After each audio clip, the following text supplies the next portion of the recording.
Salut à tous, c'est Salif, on se retrouve dans ce tutoriel pour faire ensemble notre première modélisation. Alors pour ce premier exercice, j'ai choisi un meuble relativement simple à faire, puisqu'il s'agit d'un meuble avec plusieurs étagères. Alors je me suis basé sur cette référence-là. En cherchant sur internet, je voulais prendre un objet pas trop complexe à faire, et j'ai finalement décidé de partir sur celui-là. J'ai au préalable préparé ce qu'on appelle des blueprints, donc ce sont des images de référence sur lesquelles on va venir construire notre géométrie, donc ça nous permettra d'avoir une bonne aide lors de la modélisation. Et on verra aussi également comment il est possible de se préparer un content directory pour pouvoir travailler dans de bonnes conditions. Alors je vais commencer par paramétrer mon content directory, puisque je vais commencer un projet. Je vais appuyer sur la touche O du clavier et j'ai cette fenêtre qui apparaît. À ce niveau-là, on a Content Directory et on a le chemin sur lequel va aller pointer le logiciel. Concrètement parlant, qu'est-ce que ça veut dire? Si je fais un cube et que je le sauvegarde, il va sauvegarder mon cube sur le bureau en fait, puisque c'est le chemin qui lui a été attribué. Pareil, si je veux charger une image, donc le raccourci F6, Image Editor, si je fais Load, il va aller me loader les images qui sont à ce niveau-là. Nous, dans notre cas, c'est pas du tout ce qu'on veut, puisqu'on va faire un projet. Ce qu'on va faire, c'est qu'on va se créer un dossier. Donc je vais faire un dossier que je vais appeler meuble. Dans ce dossier meuble, je vais faire un sous-dossier qui va s'appeler image. Et je vais faire un autre dossier qui va s'appeler object. Voilà. Mes images, je vais les copier à ce niveau-là. Je vais repartir dans mon logiciel. Je vais réappuyer sur O et au niveau du Content Directory, je vais dire qu'il va aller pointer dans le meuble. Du coup, si je refais un cube et que je le sauvegarde, il va aller automatiquement sauvegarder mon objet dans le dossier objet qui a été créé. Si je veux charger une image, donc en faisant F6, il va aller directement piocher les images qui sont dans le projet. Donc c'est une façon assez automatisée de travailler en fait, pour éviter de devoir chercher une image dans un autre dossier. Petite précision, ce qui est important, c'est que les dossiers soient bien nommés. Si par exemple le dossier image, je n'ai pas mis de S, et le dossier object, je ne mets pas de S. Si là je refais un S, voilà, le chemin est perdu, il va directement pointer sur le bureau. Pareil, si je refais un load image, il va aller pointer sur le bureau. Donc c'est important que les dossiers soient bien nommés. À la fin de la vidéo, je vous montrerai le dossier de référence de Lightwave, enfin le Content Directory, qui est fait avec toutes les bonnes nominations. Alors du coup, je vais remettre mon S. Et pareil pour Object. Voilà, je vérifie juste que ça va pointer au bon endroit. Voilà, donc à ce niveau-là, tout fonctionne. Je vais supprimer mon cube et on va pouvoir commencer la modélisation. Je vais aller charger mes images de référence en allant dans l'image editor, donc c'est le raccourci clavier F6. Je vais aller dans Load et je vais prendre les 3 images qui m'intéressent. Je vais les ouvrir. Elles sont chargées et le but du jeu maintenant, ça va être d'attribuer à chaque fond de chaque fenêtre l'image qui lui correspond le mieux en fait. Donc je vais fermer cette fenêtre là, je vais faire apparaître mon Display Options et je vais aller dans Backdrop et tout va se gérer à ce niveau. Donc j'ai 4 boutons, les 4 boutons correspondent à mes 4 vues. Donc le top left me permet de gérer cette zone là. Donc là on est dans une vue top, donc une vue du dessus. Je vais aller charger meuble dessus. À ce niveau là on a une vue qui est en perspective, donc la top right, et on voit qu'on est grisé. C'est parce que la vue en perspective ne permet pas de charger d'image. Donc je vais aller sur la bottom left qui va gérer cette zone. On a une vue en back et moi dans mes images c'est meuble face. Donc c'est un meuble qui a été entre guillemets schématisé en vue de face. Donc il faut que j'aille dans ce petit bouton et que je lui dise qu'on est en vue front. Voilà. Et à ce niveau-là, je vais charger mon image. Sur la dernière zone, on a une vue de côté, donc la vue right. Je vais aller dans bottom right et à ce niveau-là, je vais charger meuble côté R. Le R signifie que c'est le meuble est orienté vers la droite. Voilà. J'ai mes 3 images de charger. Je vais zoomer un tout petit peu pour qu'on ait un peu plus de résolution. Et on se rend compte, quand je zoome un peu trop, qu'on a une forte perte de qualité. Cela vient du fait que à ce niveau-là, donc si je reviens donc dans la vue de top, à ce niveau-là, en fait, j'ai 512 par 512. C'est la résolution en fait de l'image qui va être affichée à ce niveau. Si je veux augmenter la qualité, j'ai juste à aller à ce niveau-là et à pousser cette résolution en fait. Alors, des fois ça marche, des fois ça ne marche pas. Je vais vous expliquer pourquoi des fois ça ne marche pas. Des fois ça ne marche pas tout simplement parce que l'image, en faisant un F6, donc dans l'image editor, si je prends l'image du dessus, l'image à ce niveau-là a une résolution de 1800 par 2400. Donc l'image en elle-même, la source, a une forte résolution à ce niveau. Du coup, je peux augmenter ici et on voit que ça améliore, hop, on voit que ça améliore grandement la qualité. Si, quand je suis dans mon image editor, l'image en elle-même fait par exemple 600 pixels par 600 pixels, le fait d'augmenter l'image resolution à ce niveau-là, ça ne changera absolument rien à l'affichage. Vous allez toujours avoir une image pixelisée. Là, mes trois images sont en haute def, donc du coup, je peux toutes les passer en 2048 par 2048. Pareil, ça ne servira à rien de partir à 4096. Voilà, toutes mes images sont correctement placées, elles sont paramétrées aussi correctement. Je vais pouvoir commencer la modélisation. Alors je vais commencer par afficher mon image et je vais par exemple cibler une zone précise. Je vais commencer par faire tiens, je vais commencer par faire cette étagère là en fait. Donc l'image, enfin les photos comme ça vont vous permettre de mieux comprendre aussi la construction de votre objet. Donc je baisse ça et je vais aller me mettre, je vais prendre cette vue. Et à ce niveau-là, alors la grille risque de me gêner aussi, je vais la désactiver. Donc je vais faire D, je vais aller dans Viewport et je vais aller donc là dans la vue bottom right, je vais virer la grille et je vais le faire pour les autres vues aussi. Voilà, comme ça me permettra d'avoir moins de traits. Et je vais commencer maintenant à créer une boîte en allant dans Box et je vais superposer ma géométrie à mon dessin en fait. Voilà.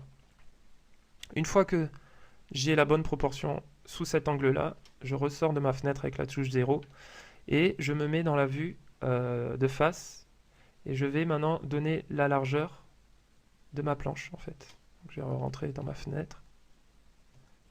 Je vais étirer, voilà.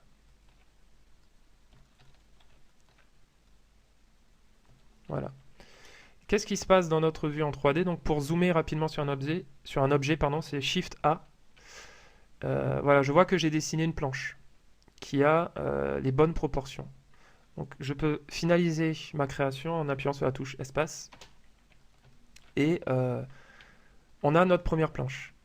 Du coup, quand on regarde notre meuble, on se rend compte que toutes les planches sont exactement les mêmes. Alors plutôt que de recommencer en me mettant dans cette vue à redessiner un autre cube, pour gagner du temps, je vais prendre tout mon volume là, donc en sélectionnant une face, en allant dans Sélection, Connected, donc il va me sélectionner tout mon objet, et je vais faire un copier-coller en fait à chaque fois.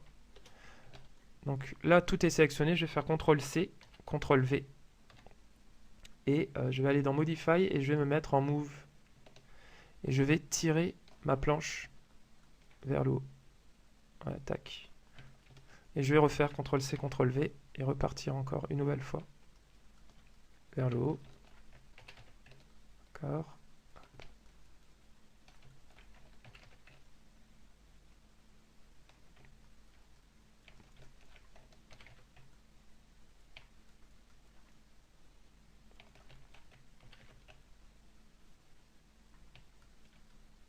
Et voilà.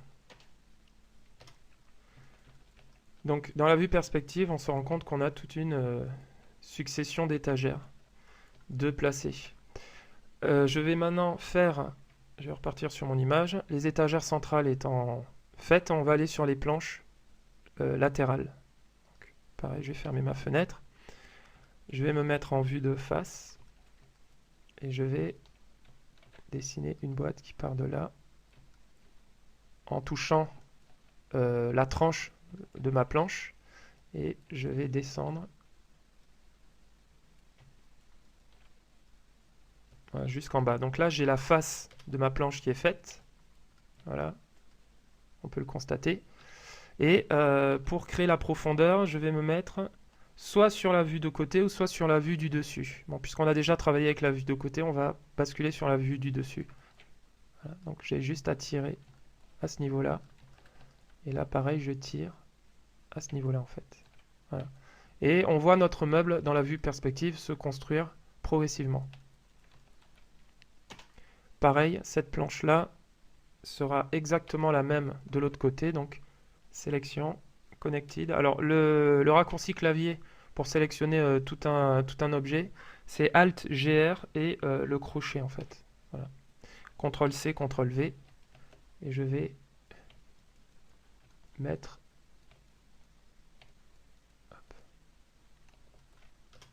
je ne sais pas si je suis bon, là.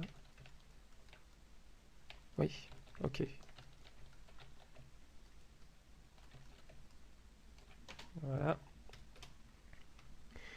J'ai les côtés. Il me reste à faire la planche du fond. Alors sur la vue en perspective, on ne voit pas ce qui se passe derrière. Du coup, il va falloir observer sur le schéma. Et on se rend compte qu'on a une planche là en fait. Du coup, pareil, je vais recommencer. Je vais faire un.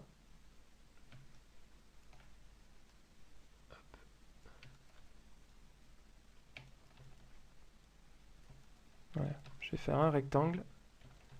Je vais tirer hop, et venir toucher à ce niveau-là. Et dans cette vue-là, je vais faire ma hauteur.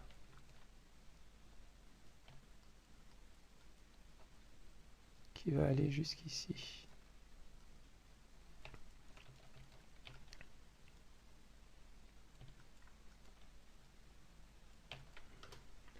Quand je vais ressortir, voilà, je me rends compte que j'ai fermé l'arrière de mon meuble. Je valide avec la barre d'espace. Je reviens là-dessus. Et je vois qu'il me reste une toute petite planche à ce niveau. Hop. Cette planche se situe donc à l'avant. Donc je vais venir là, pareil. Je vais faire un rectangle.